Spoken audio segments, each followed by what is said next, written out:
Доброго ранку, мої любі діточки. Давайте з вами привітаємось. Доброго ранку у небі пташки. Доброго ранку тобі і мені. Наче сонце серединка, пелюстків біла хустинка.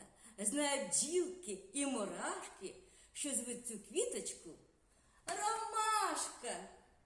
І сьогодні ми з вами розглянемо цю квіточку. Ромашка має жовту серединку, білі пелюсточки, яких багато, тоненьке зелене стебельце та листочки. І цю квіточку ми можемо побачити в парку, в лісі та на клумбі.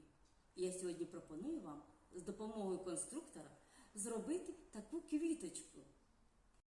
А на початку нашої роботи пропоную розім'яти наші пальчики. Сяє сонечко привітне, квітка з пуп'янка розквітне, пелюсточки розкриває, сонечко радіє.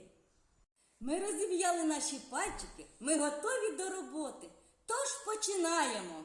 Для роботи нам потрібно кубик жовтого кольору, конструктор білого та зеленого кольорів. Беремо кубик жовтого кольору і ставимо на стіл перед собою, ось так. Далі беремо конструктор білого кольору і викладаємо біля кубика по колу пелюстки нашої квіточки.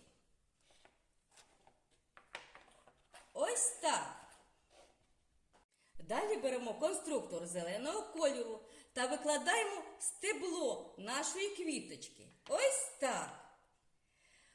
Остання цеглинка – це листочок нашої квіточки. Дітки, подивіться, яка гарна квіточка у нас з вами вийшла. Вам сподобалось? А на сьогодні все. До побачення!